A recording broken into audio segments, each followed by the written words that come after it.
Bíblia, estudar a Bíblia, estudar a Bíblia na escola dominical.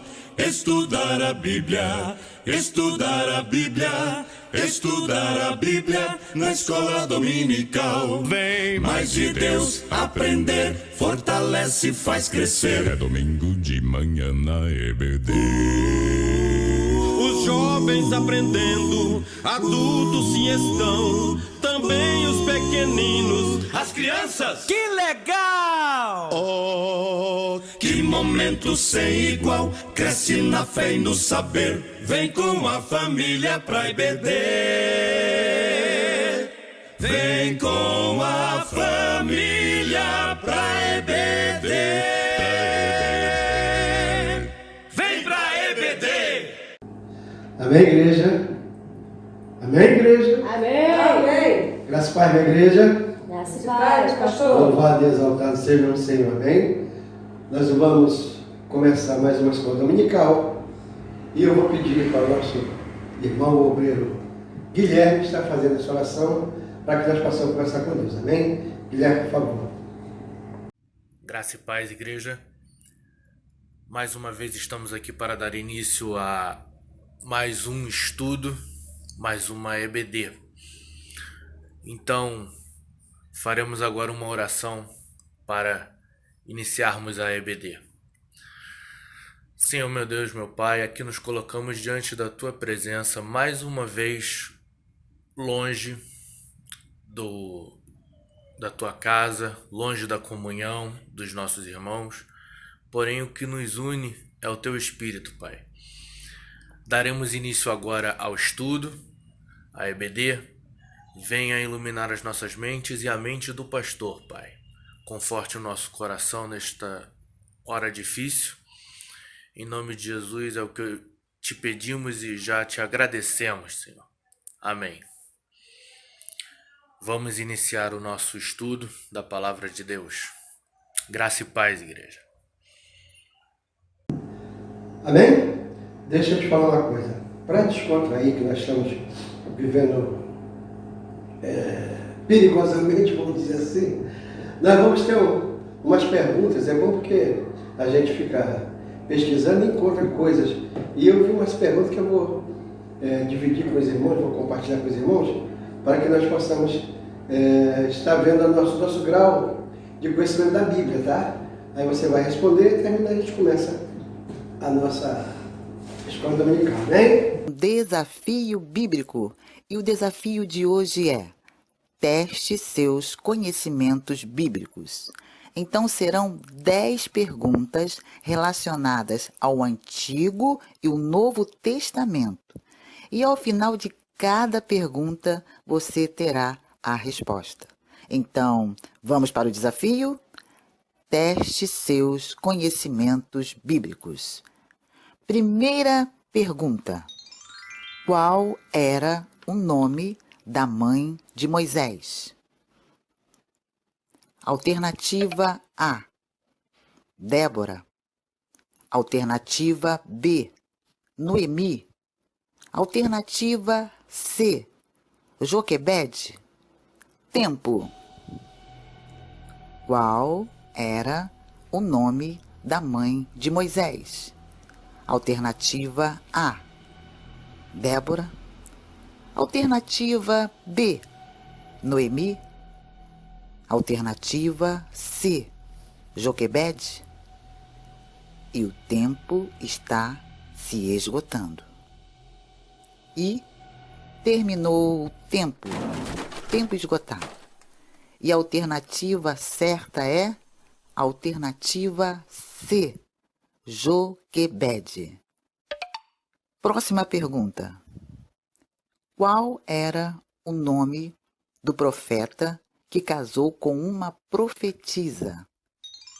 Alternativa A, Isaías. Alternativa B, Jeremias. Alternativa C, Ezequiel. Tempo. Qual era o nome do profeta que casou com uma profetisa? Alternativa A, Isaías. Alternativa B, Jeremias. Alternativa C, Ezequiel. E o tempo está se esgotando. E terminou o tempo. E a alternativa certa é a alternativa A. Próxima pergunta. Qual era o nome do avô de Mefibosete? Alternativa A, Abraão. Alternativa B, Saul. Alternativa C, José. Tempo. Qual era o nome do avô de Mefibosete? Alternativa A, Abraão. Alternativa B, Saul. Alternativa C, José. E o tempo está se esgotando. E terminou o tempo. E a alternativa certa é a alternativa B. Próxima pergunta. Qual era o nome do pai de Raquel? Alternativa A, Labão. Alternativa B, Abimeleque. Alternativa C, Jacó. Tempo. Qual era o nome do pai de Raquel? Alternativa A, Labão. Alternativa B, Abimeleque. Alternativa C, Jacó. E o tempo está se esgotando. E terminou o tempo. E a resposta certa é a alternativa A, Labão. Próxima pergunta. Que instrumento Davi tocava? Alternativa A, flauta. Alternativa B, violão. Alternativa C, harpa. Tempo. Que instrumento Davi tocava? Alternativa A, flauta. Alternativa B, violão. Alternativa C, harpa. E o tempo está se esgotando.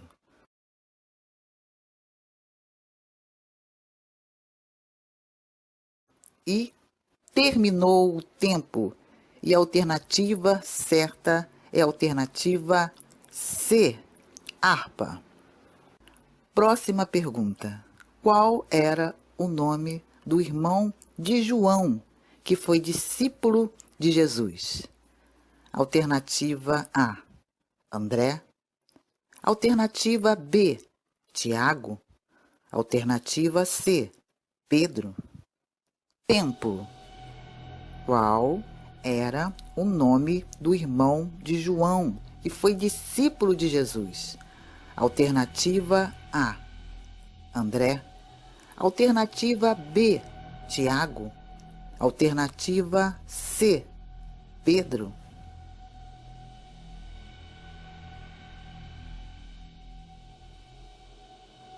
E o tempo está se esgotando. E terminou o tempo.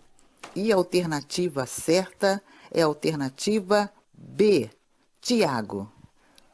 Próxima pergunta. Quem foi o autor do livro de Atos dos Apóstolos? Alternativa A, Paulo. Alternativa B, João. Alternativa C, Lucas. Tempo. Quem foi o autor do livro de Atos dos Apóstolos? Alternativa A, Paulo. Alternativa B, João.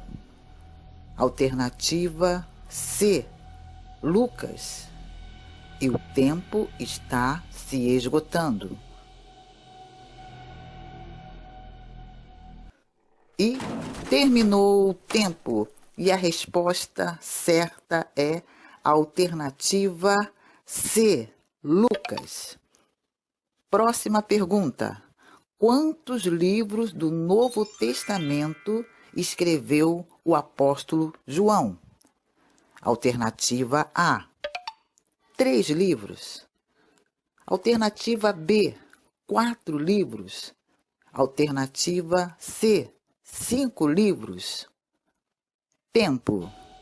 Quantos livros do Novo Testamento escreveu o apóstolo João?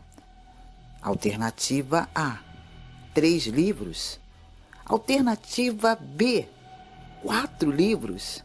Alternativa C, 5 livros.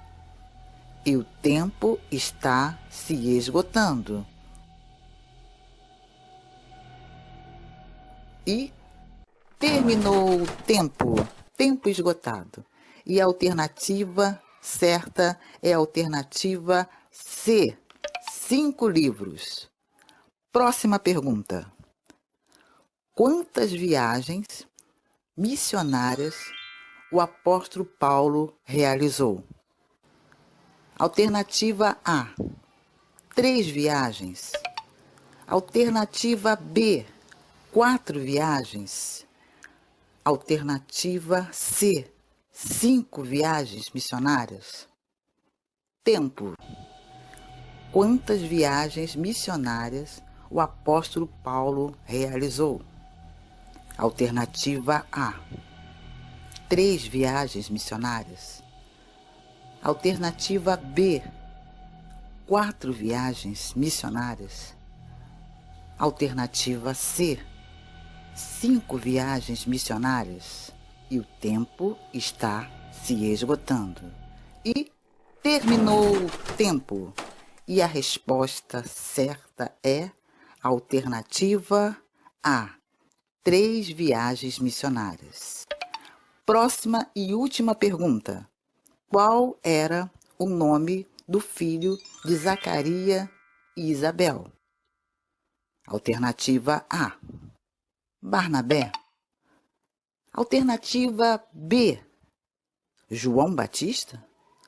Alternativa C, Silas. Tempo.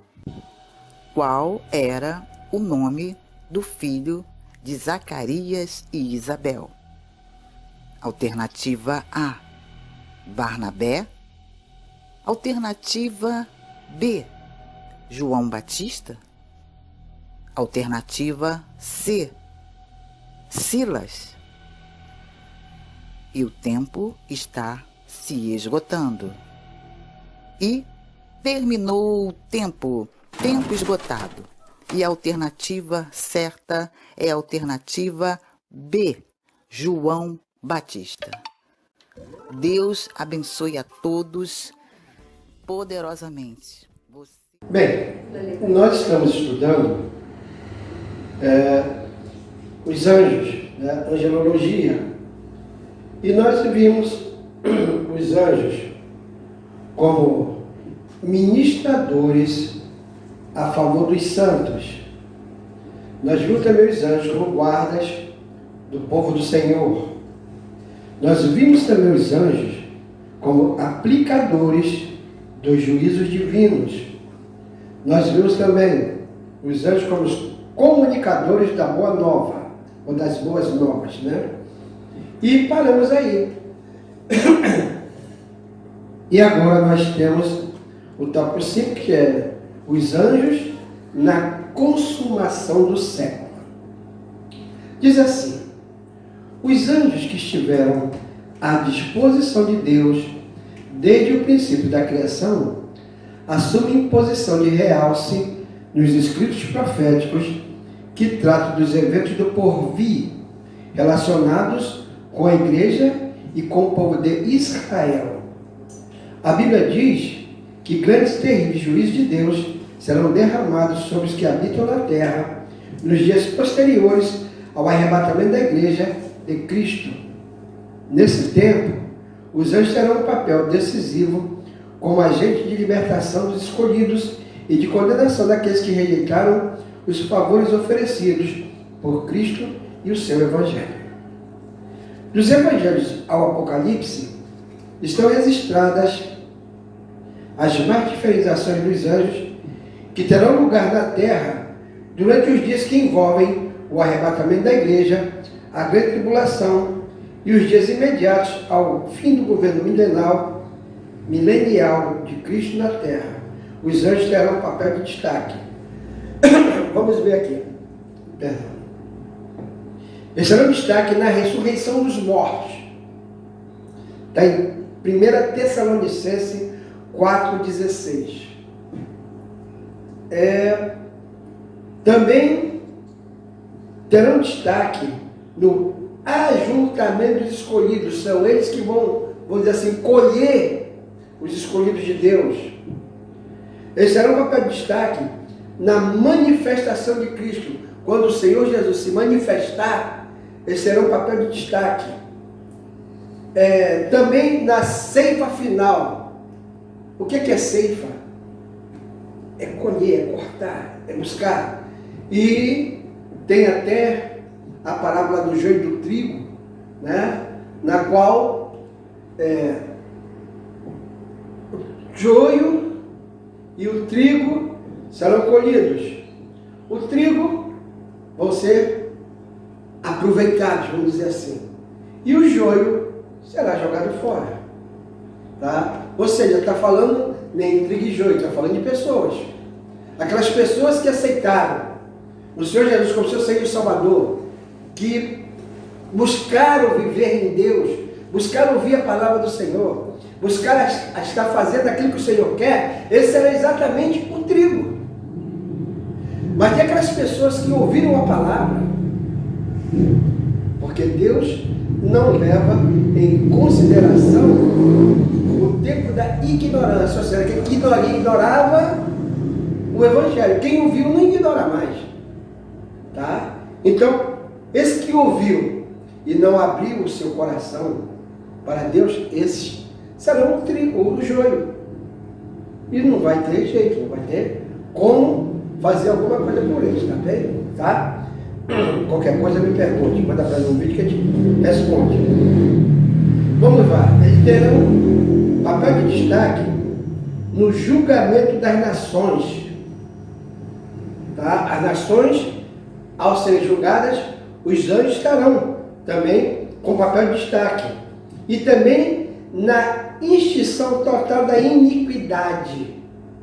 Ou seja, as coisas iníquas que não prestam, que vêm ofender a Deus, eles estarão tendo um papel de destaque. É só você olhar em Mateus 13, do 40 ao 42. Amém? Vamos lá, tópico 3. Origem, rebeldia e queda de Lúcifer. Nos textos anteriores estudados sobre a natureza dos anjos e a posição que exerce como agente de Deus, que Deus usa para fazer que determinadas coisas aconteçam. Desculpem, deixa eu começar de novo. Nos textos anteriores estudamos sobre a natureza dos anjos e a posição que exerce como agente de Deus, que usa para fazer que determinadas coisas aconteçam.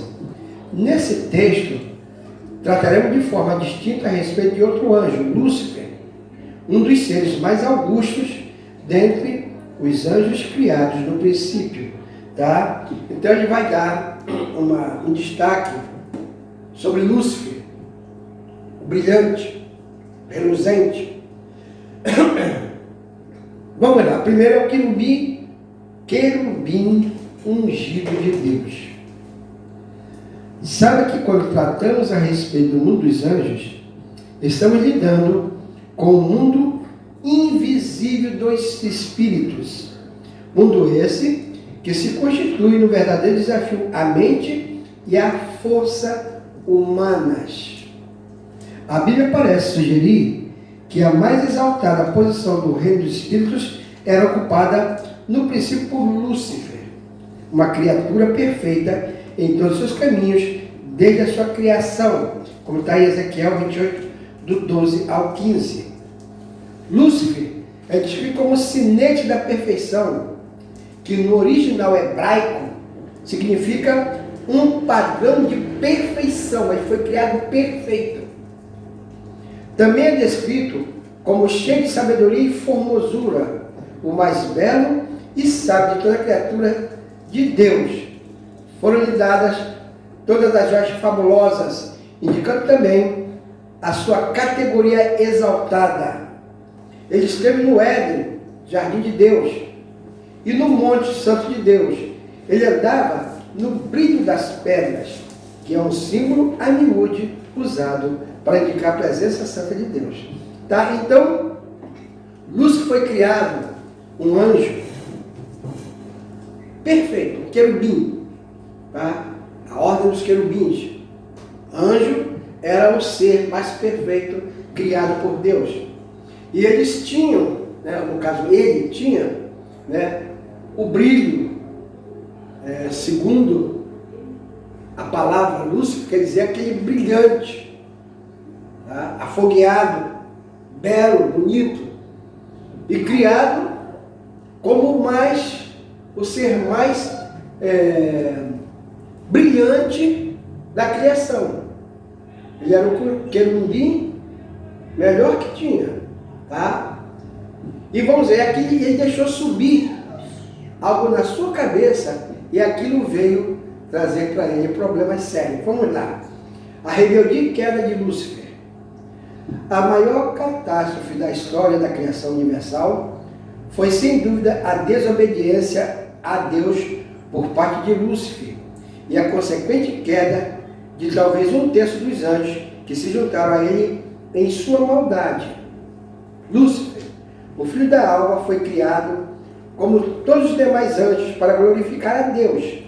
Entretanto, ao invés de ser fiel a Deus e honrá-lo para sempre, Lúcifer desejou reinar sobre o céu e a criação no lugar de Deus. Ele queria para si a supremacia e a autoridade devida exclusivamente ao Altíssimo. Está em Isaías 14, do 12 ao 17. Preste atenção. O Senhor criou Lúcifer, né? Aquele ser perfeito, belo, brilhante, sábio, inteligente. E alguns teólogos dizem que entre o primeiro versículo da Bíblia, tá, e o segundo, existe um lapso de tempo. Porque a Bíblia diz assim: no princípio criou Deus os céus e a terra. Ponto. Tá? No princípio criou Deus os céus e a terra. E logo depois o Senhor declara: e a terra era ou estava sem forma, né, informe e vazia. Alguns teólogos dizem que entre o versículo 1 e o versículo 2, deu-se essa rebeldia de Lúcifer. E ele foi jogado, decaído para a terra. E na sua maldade, ele deformou a terra. Deus não cria nada que não seja perfeito. Então a terra foi criada por Deus perfeita. Só que Lúcifer, ao cair, ele deturpou totalmente a criação de Deus. Ele desfez aquilo que Deus havia criado. Então essa rebeldia trouxe consequências muito graves para a terra. E nós vemos hoje essas consequências, não é? Tá? Presta atenção, você diz: mas espera aí, a terra estava sem forma e vazia, é porque ela não tinha essas coisas que tem? Não é isso não. Deus criou a terra assim. É na questão de moral, de vivência, de ser. É esse o problema. A terra sem forma e vazia é isso. Tá? Houve uma deturpação daquilo que Deus criou. Isso segundo alguns teólogos, tá? Continuemos. Os 5 ei de Lúcifer. Esse ei tem a ver com o futuro, tá? Verbo, terminação do verbo. Vamos lá, ele tem 5 ei, os 5 eis de Lúcifer. Vamos ver. A queda e deposição de Lúcifer foram precedidas de 5 eis, que demonstram o seu espírito insubmisso e exaltado. Foram eles. Ele diz assim: eu subirei ao céu. Está me entendendo? Eu subirei ao céu. Ele diz isso. Acima da estrela de Deus, exaltarei o meu trono. Ou seja, estabelecerei o meu trono. Veja só. Eu subirei, exaltarei o meu trono. Estabelecerei o meu trono. No monte da congregação me assentarei. Ou seja, ele vai querer mandar. Ele quer para si o poder. 4. Subirei acima das mais altas nuvens. Nós temos, segundo alguns também teólogos, diz que nós temos 7 céus. Eu tenho aqui como é, meu Deus? Uma figura, um quadro, no qual, se você olhar, eu vou até vou colocar para você dar uma olhada. Você vai ver que nós temos o primeiro céu, que é o céu interior, ou seja, a atmosfera. Nós temos o segundo céu, que é o céu intermediário ou céu estelar. E nós temos o terceiro céu, que é o trono do Altíssimo. Tá? Esse céu é exatamente o céu aonde Satanás, ou Lúcifer, ia dizer que ia estabelecer, ia ficar lá, tá? Eu vou colocar para você essa foto para você dar uma olhada, tá? Amém? Dá uma olhadinha nele.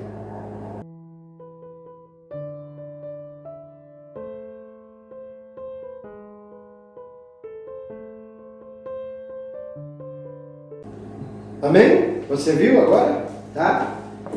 Vamos continuar. O orgulho tomara conta da mente e do coração de Lúcifer. Sua decisão de sobrepor-se a Deus mostra a arrogância que dominava o mais profundo de seu ser. É impossível que um reino tenha 2 soberanos supremos. Se Deus era realmente Deus, nesse caso só restava uma coisa: depor Lúcifer. Ou seja, tirar. Não tinha como ter 2 mandatários lá. Foi isso o que aconteceu. Inevitavelmente, Lúcifer foi deposto. Tá? Foi tirado. Ele foi deposto da presença do Altíssimo. Lúcifer transformou-se em Satanás e tornou-se chefe das potestades do ar, como diz Efésios 2:2, também chamado príncipe desse mundo, em João 12:31. Desde então, tem se feito inimigo de Deus e dos que amam a Jesus Cristo. Então preste atenção. Vamos ver isso aqui direitinho.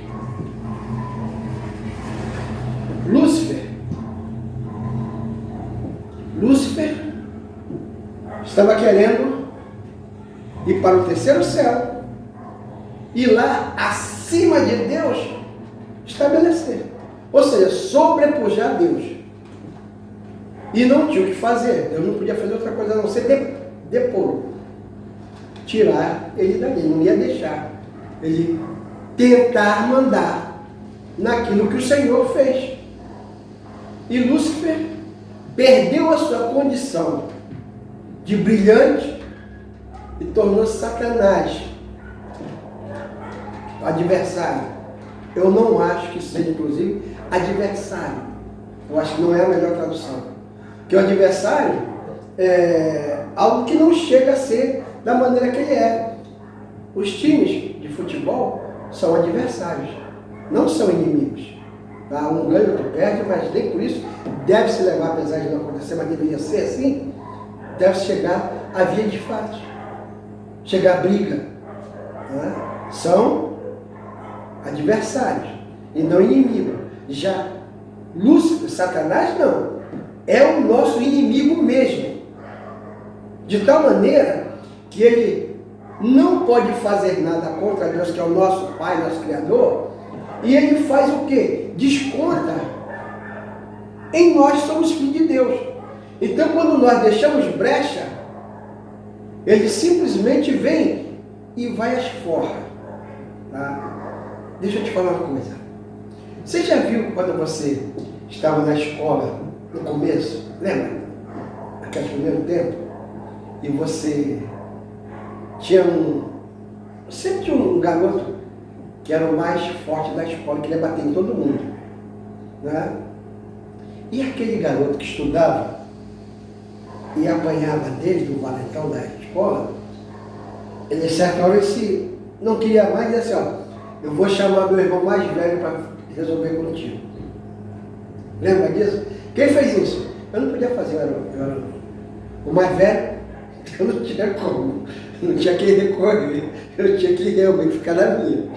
Tá? Mas acontecia isso. Então preste atenção.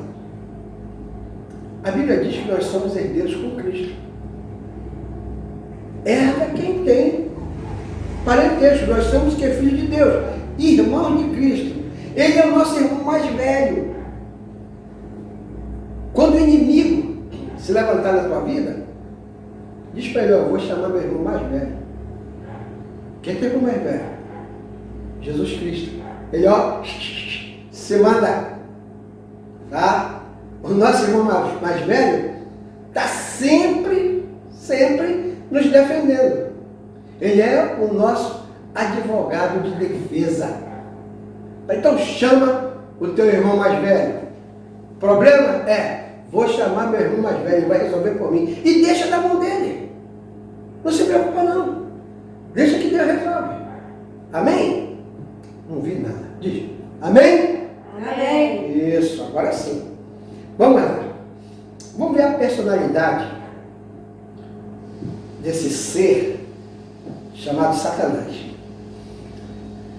Na década de 60, apregoou-se, em 1960, apregoou-se com euforia a morte de Deus e a inexistência do diabo.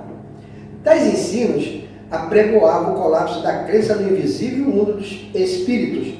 Porém, ao começar a década de 1970, verificou-se que Deus nunca morreu, nem pode morrer, e que o diabo jamais deixou de existir.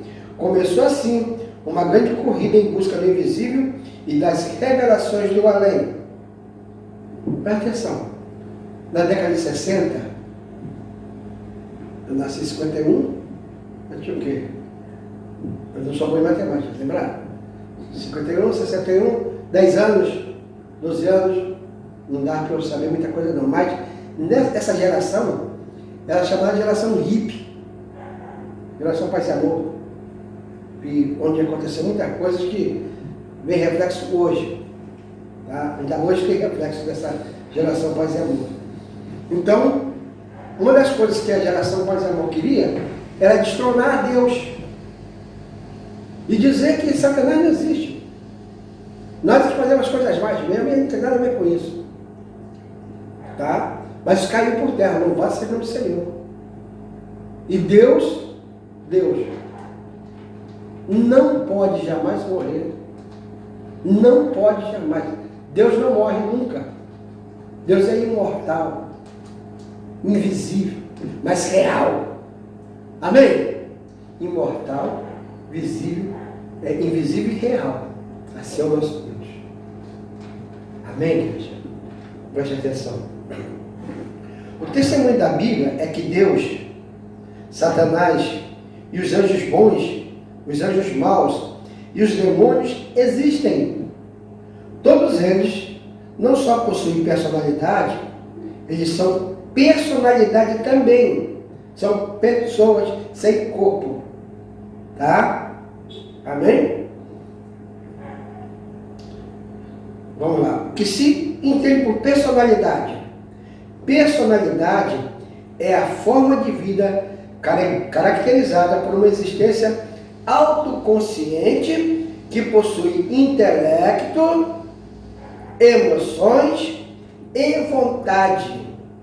Tá? Ele possui intelecto, tem inteligência, ele tem emoções, sente raiva, tá? Sente vontades, paixões, tá? E também tem vontade. Assim é, esses seres. Deus criou a humanidade, mas também criou Lúcifer e as outras criaturas no mundo invisível, cada qual tendo a sua personalidade própria. Queremos adiantar, porém, que Deus não criou Satanás como tal. Ele se tornou assim devido à sua exaltação e rebeldia. Satanás é uma pessoa com todos os atributos de uma pessoa. Pode ver João 8,44. Tá? Então, na realidade, tá? As pessoas dizem que quando você está fazendo alguma coisa má, você está criando um demônio. Por quê? Porque se a palavra tem poder e você profere palavras de maldição, você está criando um demônio. Então, muitas vezes, nós estamos criando demônios.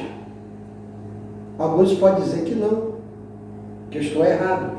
Mas pensa bem, não critica por criticar. Pensa, tá?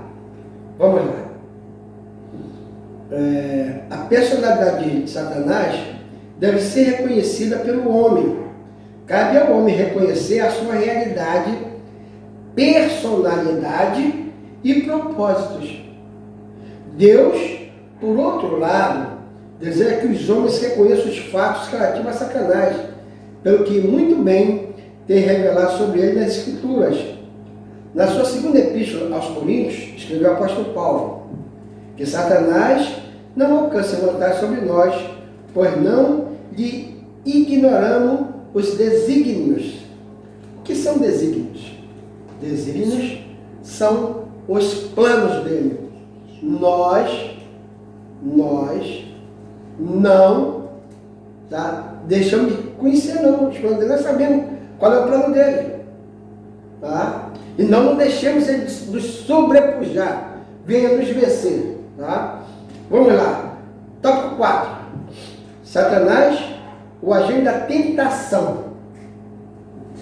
A vida do homem é uma batalha constante, do berço à sepultura. Interessante, com relação a isso, eu dar paradinha, tem algo interessante que eu acho.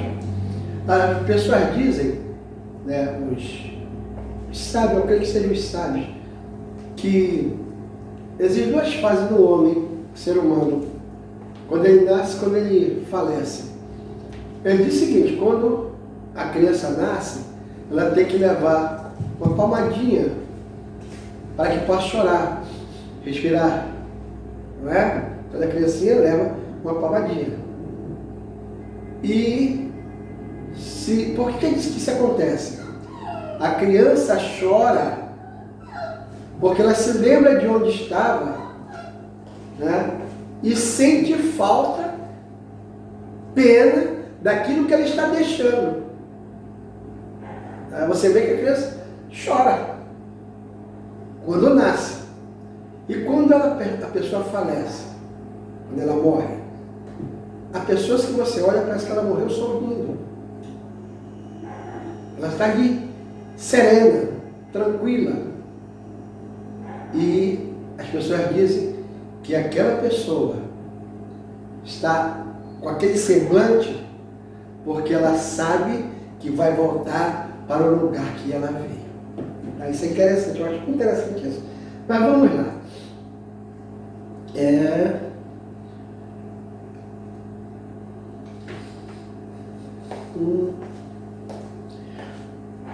O crente tem paz com Deus mediante a fé em Cristo Jesus, como diz Romanos 5:1. Pode desfrutar da paz de Deus, rendendo-se ao Espírito de Deus que nele habita, como diz Filipenses 4:7. O crente possui paz interior, mas exteriormente experimenta conflitos constantes com o mundo e com o diabo. Está em Mateus 10:34 e João 14:27. Vamos ver um depoimento bíblico sobre isso. Diz assim: porque a nossa luta não é contra o sangue e a carne, e sim contra os principados e potestades, contra os dominadores deste mundo tenebroso, contra as forças espirituais do mal nas regiões celestes. Diz assim também: sede sóbrios e vigilantes. O diabo, vosso adversário, anda em derredor como leão que ruge, procurando alguém para devorar. Está em 1 Pedro 5:8. Ao ser destronado dos céus, como vingança contra Deus, Satanás tentou Adão e Eva no Éden e os conduziu à queda. Tendo sido vencido por Cristo no monte da tentação e no Calvário, desde então tem procurado vingar-se na pessoa daqueles que constituem a sua igreja na terra. Amém, igreja? Amém? Amém. Olha para mim. Amém? Está me ouvindo bem? Tendo sido vencido por Cristo, tendo sido vencido por Cristo no monte da tentação e no Calvário, desde então tem procurado vingar-se da pessoa daqueles que constituem a sua igreja na terra. Ou seja, é exatamente a igreja de Deus que é perseguida. Ele quer fazer algo para que nós venhamos a cair da graça, da glória. Ele quer que nós venhamos a deixar o Senhor de lado. Então, na realidade, tá, nós precisamos estar vigilantes para que essas coisas não venham acontecer na nossa vida. Tá? Se você deixar a brecha, ele vem e vai te devorar. Segundo, esta vida é uma batalha. Todo crente espiritual sabe que esta vida não é nenhum piquenique espiritual, mas uma batalha. Sabe que Satanás é um adversário, que para mim é inimigo, e por isso vive em constante vigilância e escudado na proteção do Deus Todo-Poderoso. Para que o crente triunfe nessas batalhas, é necessário que ele não esteja que ele não só esteja guardado sob as asas do Senhor, mas que também conheça as diferentes maneiras como age o adversário da sua alma. Paulo escreveu que Satanás não alcança vantagem sobre nós, pois não lhe ignoramos o desígnio. 2 Coríntios 2:11. Vamos ver como age Satanás. Segundo o doutor C.N. Ken, no seu livro A Doutrina de Satanás, os crentes em Jesus devem sempre ter em mente o seguinte: primeiro, Satanás tem acesso à presença de Deus, apresentando-se como acusador dos filhos de Deus. Tá? Então vamos ver isso aqui. Muitas pessoas acham que Satanás não se apresenta a Deus. Isso é algo falho, não é algo certo. Se nós abrirmos no livro de Jó, você vai ver que ele declara que certo dia os filhos dos homens, os anjos, melhor dizendo, os anjos, foram se apresentar a Deus. E Satanás foi junto. Também se apresentou. Estava na presença de quem? De Deus. Então ele está lá, está te acusando. Ele é o acusador. Tá? Vamos lá. Segundo, algumas vezes Deus permite que Satanás aflija os seus filhos. Poxa, daí a gente pode pensar, como é que Deus permite que Satanás venha afligir a minha vida? No mesmo livro de Jó você vê. Tá? Ele pergunta a ele, pois você estava rodeando a terra, andando aqui e ali. Tá? E ele vai, Deus permite que ele venha afligir a vida de Satanás, de Jó. Satanás vai afligir a vida de Jó. Deus permite.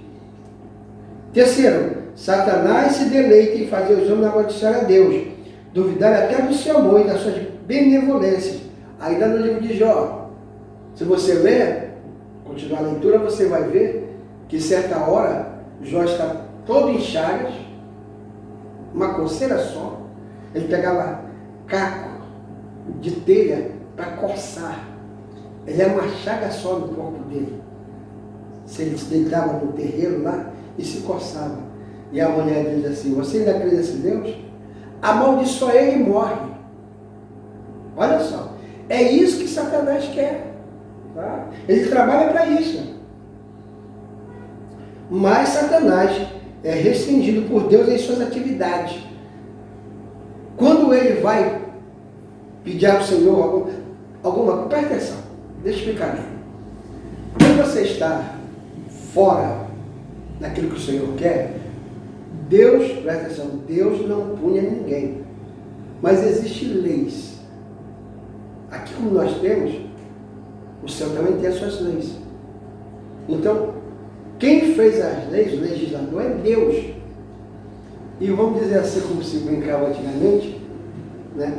Palavra de rei não volta atrás. Palavra de Deus não volta atrás. Então, quando você está infringindo a lei de Deus, você está deixando brecha, está dando legalidade para que Satanás haja na sua vida. E ele vai agir.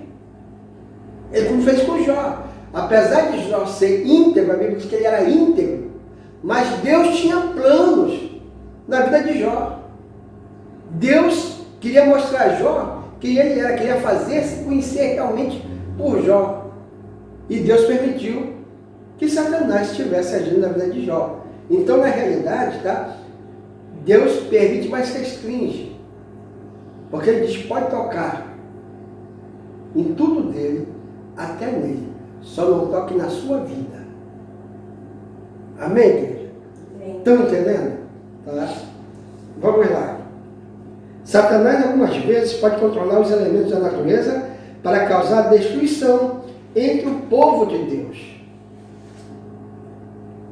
Vamos lá, vamos ver aqui. Jó estava na sua casa, muito bem. O livro diz muito bonito, leia que você vai gostar, muito bonito. A história é muito bonita em si. Você vê o sofrimento de Jó e a vitória dele. Então, estava tranquilo. Ele tinha seus filhos, suas filhas, e os filhos faziam festas, faziam banquete, todos se reuniam na casa um dos outros, havia comunhão naquela família, e estava tudo tranquilo. É isso que não agrada a Satanás. De vez em quando na tua casa está tudo bem, tudo em paz, e do nada acontece uma briga, acontece confusão. Quem é? Satanás. Você dá brecha, que você já está querendo realmente, está buscando. Quem procura, acha. Tá? E ele aproveita a oportunidade. Então ele vai e age. E Satanás, tá? Quando Jó tinha os filhos que faziam aqui de banquete, aquelas festas e tal, Jó, com medo de que os filhos tivessem pecado contra Deus, ele, Jó, fazia holocaustos para pagar os pecados dos filhos. E Satanás estava vendo isso. E Deus precisava mostrar a Jó que é preciso ter intimidade com ele e Deus. Ele precisava mostrar. Então, Satanás foi, falou com Deus, e Deus permitiu que ele mexesse na vida de Jó. E veio um e disse assim, olha, teu filho estava muito bem na casa, comia, bebia, e veio uma tempestade e derrubou a casa dele e todos morreram. Olha Satanás mexendo na natureza. Pegou uma tempestade. Ele criou uma tempestade e derrubou a casa de Jó. Então, eu creio, agora eu particularmente, tá, falando, eu creio que muitas dessas catástrofes que vêm sobre cidades, sobre nações, é exatamente falha que nós deixamos. Tá? Coisas que nós deixamos, nós damos legalidade para que Satanás haja e Deus permite que as coisas aconteçam. Então, na realidade, a gente precisa prestar atenção no que a gente faz. Tá certo? A gente tem que prestar atenção nisso. Continuemos aqui. Para cá. Algumas vezes, Satanás pode promover o banditismo, o furto e até mesmo o homicídio em seus esforços para levar os homens a duvidarem da benevolência e do amor de Deus. A gente vê realmente, né, como é que está a violência hoje no mundo. Satanás é capaz de mentir até perante Deus. Ele mente. Tá? Ele é o pai da mentira, ele vive disso, de mentir. Satanás aflige os corpos dos homens para conseguir suas covardes finalidades. Tá? Com Jó, ele afligiu, ele botou nele uma chaga para tentar chegar naquilo que ele queria. E é isso que de vez em quando ele faz na nossa vida. Ele deixa os problemas chegar e vir, para que a gente possa também passar a descrer do nosso Deus. Vamos lá. Satanás não para diante de nada em seus esforços para fazer os homens se desviarem de Deus. Então, tudo que ele puder para fazer você se desviar da presença de Deus, ele vai fazer. Tá? Ele quer que você caia. Ele não quer que jamais você seja vencedor em nada. Ele só quer que você esteja perdendo. Vamos lá. Nós, mais do que triunfantes, presta atenção. Paulo, escrevendo aos Coríntios, diz que Deus nos dá vitória por intermédio do nosso Senhor Jesus Cristo. Está em 1 Coríntios 15, 27. É evidente que essa vitória, no que tange a provisão de Deus, nos é oferecida instantaneamente. Mas, por outro lado, a Bíblia mostra que essa batalha, no que diz respeito ao crente, é ganha por estágios. Por isso, é necessário que o crente esteja devidamente preparado e armado para alcançar triunfos nessa luta. Veja o que a Bíblia nos oferece como arma nesta luta. Então, a nossa luta não é contra a carne e contra o sangue, mas contra os principados das regiões celestes. Então, presta atenção, a minha briga não é com o meu irmão, não. Não é com a minha irmã, não. Não é essa a nossa luta. A nossa luta é exatamente contra os principados. E Deus nos dá algumas armas. Quando você vai para uma guerra, você tem que ir preparado. Não adianta você sair sem estar preparado, que você vai perder. Primeiro você precisa conhecer o seu inimigo. Você precisa conhecer bem o seu inimigo. Você precisa saber do que ele é capaz. Não adianta você estar numa luta sem você saber como é que teu inimigo está preparado. Se você tem ou não condições. Então por nós, não temos condição nenhuma nessa luta. Mas Deus nos dá força e nos dá armas espirituais para que nós possamos vencer essa batalha. Amém? Vamos ver essas armas. Primeira arma é submetei-vos a Deus. Está em Tiago 4:7. O que é submeter-se a Deus? Eu não ouvi. Fala aí. Não sei, vamos ver. Vamos ver se ele está pensando igual. Submeter-se é você deixar que os teus pensamentos, as tuas vontades, os teus desejos, as tuas paixões sejam orientadas por Deus. Que você venha fazer aquilo que Deus quer. Isso é ser submissão.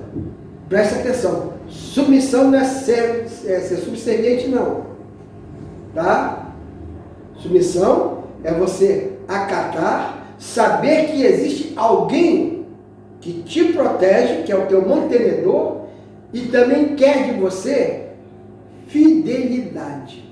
Submissão com relação a Deus parte da fidelidade. O que eu faço porque eu sei que aquele que me salva, que me dá alimento, é o mesmo que dá carinho, me dá amor e me cura. Amém? Isso é serviço a Deus. Isso é servir a Deus, isso é submissão. Segundo, ele diz assim, sede sóbrios e vigilantes. 1 Pedro 5,8. E aí? Sede sóbrios. Sóbrio, quando a gente escuta essa palavra, pensa logo em bebida alcoólica. E o cara não está mais sóbrio não. Por que ele diz assim? Porque a pessoa que está com bebida alcoólica, eu acho que bebeu qualquer coisa, ela não está mais em si, né? Não está mais sóbrio, ela não está mais pensando, ela só faz besteira. Tá? Então, é isso que Deus está dizendo, ó, sede sóbrio, não faça besteira não. Pensa, raciocina no que você vai fazer, vê se é aquilo que você pode fazer. Como é que eu sei que eu estou fazendo o que Deus quer? É fácil. É fácil. Quando você for fazer alguma coisa, pergunte assim, se Jesus Cristo estivesse no meu lugar, ele faria? Com honestidade, teu coração vai dizer, faria. Se disser faria, faça também. Está tranquilo. Mas se disser não faria, não faça, porque você está abrindo brecha para o inimigo. E ele vai entrar. Tá? Vamos lá. Resistir ao diabo. Está em Tiago 4,7. Resistir é opor-se. Tá? Vem uma força contrária e você vai resistir àquela força, aquela vontade, aquele desejo. Resista aquilo. Não deixa ela ser vencida, não deixa que venha sobrepujar sobre nós. Não seja vencida por certas circunstâncias, tá? Vamos lá. Exercer coragem, Efésios 6,10. Exercer coragem. Preste atenção. Coragem não é para você sair e brigar com seu irmão, não. Não precisa ser corajoso, não. Há um ditado que diz que só é valente quem a si vence. Tá? Exercer coragem é você ter coragem de fazer as coisas certas. Porque muitas vezes é difícil você fazer a coisa certa. É difícil. As facilidades estão tantas que você deixa de fazer a coisa certa e fazer a coisa errada. Faltou coragem para você se sobrepor a essas coisas. Então é isso que a Bíblia diz que começa. É a arma de Deus para nós, tá? É exercer coragem. Quinto, esperai no auxílio divino. Presta atenção. Está sendo hoje divulgado que a cloroquina está sendo usada e parece que está dando resultado com as pessoas que estão infectadas. Parece. As coisas de Deus não parecem. É. E vou dizer uma coisa. Se Deus colocou a mão ou colocar a mão, a cloroquina dá certo. Tá? A cloroquina dá certo. Porque coisa de Deus não parece não. É. Tá? Então, na realidade, tá? Quando você espera no auxílio do Senhor, Ele vem e te tira da coisa errada, das coisas que não estão certas. E Deus te dá, tá? Condições de que as coisas boas venham acontecer na tua vida. Vamos lá. Revestimos de toda a armadura de Deus. Está em Efésios 6, do 11 ao 13. A armadura, se você pensar nos tempos antigos, a armadura era algo que você colocava, né, no seu corpo, proteção do teu corpo, como se fosse a guerra. E tinha vários apetrechos que você colocava, fazia parte da sua armadura. Tá? Assim também é com Deus. Você precisa colocar a armadura de Deus, que não são armas visíveis. São coisas espirituais. Lembre-se que a nossa briga não é contra o sangue, nem contra a carne. A nossa briga é com as potestades do ar, nas regiões celestes, tá? Então lembre-se disso. Vamos ver como é que o Senhor diz. Diz assim, ó. Cingimos com a verdade. Efésios 6,14. Vamos conversar sobre essa verdade. Cingimos. Veste, coloca, usa a verdade. A verdade é você não mentir? Sim. Verdade é o contrário de mentira, mas aqui não está se referindo a isso. A verdade é Jesus. Ele diz assim, eu sou o caminho, a verdade, o verdadeiro. Então, comece a cingir, a colocar no seu coração Jesus Cristo. É Ele que vai te proteger. É Ele que vai trazer para você a certeza da vitória. Amém? Amém, igreja? Está entendendo bem? Vamos lá. 8º, vestimos da couraça da justiça. Olha só, a couraça, aquilo que protege o teu coração, essa couraça, é a justiça, é você ser justo. É não fazer justiça com ninguém. Tá? É ser exatamente da maneira que Deus quer. Ser justo nas coisas que você faz. Vamos lá. Calçai os pés com a preparação do Evangelho da paz. Efésios 6,15. Calçai os pés com a preparação do Evangelho da paz. Ou seja, Deus está dizendo para você que você deve usar o teu poder de locomoção aonde você estiver, não importa o lugar. E deixa eu fazer aqui uma ressalva. O teu lugar de emprego, o teu trabalho, você está recebendo do teu patrão para trabalhar. Você não pode, na hora do teu trabalho, estar pregando o Evangelho. Você está roubando o tempo do teu patrão. Ele não te paga para isso. Ele pode ser até um cristão, pode ser até um pastor, mas ele não está te pagando. Para aquele momento, você pregar o Evangelho. Há tempo para tudo. Está me entendendo? Você tem que ter. É a hora do teu almoço? É tua hora. Prepare os teus pés com o Evangelho da paz. Aí você pode falar na paz que é Cristo. Você pode falar na palavra de Deus. Você pode mostrar os benefícios de Deus para a tua vida. Mas na hora certa. Não roube. Porque os ladrões, tá? Mesmo aquele que rouba o tempo do patrão, ele está roubando.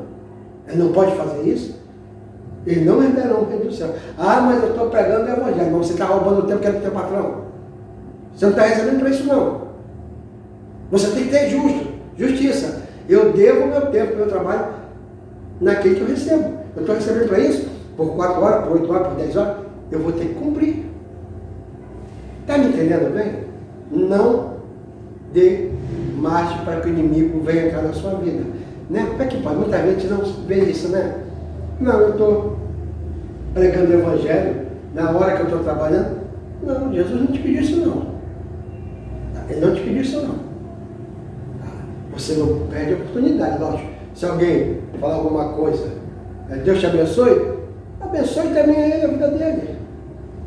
Isso não é faltar, roubar o tempo do teu patrão. Mas você precisa trabalhar exatamente, tá? Para que o tempo que você está recebendo não seja usado com roubo, tá? Com dolo. Vamos lá. Diz, embaçai o escudo da fé. O escudo é arma de defesa. Quem defende a tua vida é a tua fé. É a tua fé que vai defender a tua vida. Então, embraçai, coloque no braço. Ou seja, olha só, você vai proteger o teu corpo, a tua vida, a tua cabeça com a fé. É ela que vai fazer você vencer. Vamos lá. Tomai o capacete da salvação. Capacete fala em proteção da cabeça. Está falando em quê? Diga lá, meu filho, você não falou nada hoje, está caladinho? Diga lá. O que é o capacete da salvação? O que Deus está falando sobre isso? Diga lá, você é minha filha. Não sei não. Não sabe? Diga lá. Você vê só? Você vê só? Está dizendo teus pensamentos. Teus pensamentos. São através dos teus pensamentos. Daquilo que você pensa. Porque o que você pensa, você muitas vezes externa. E falou, não tem mais como voltar.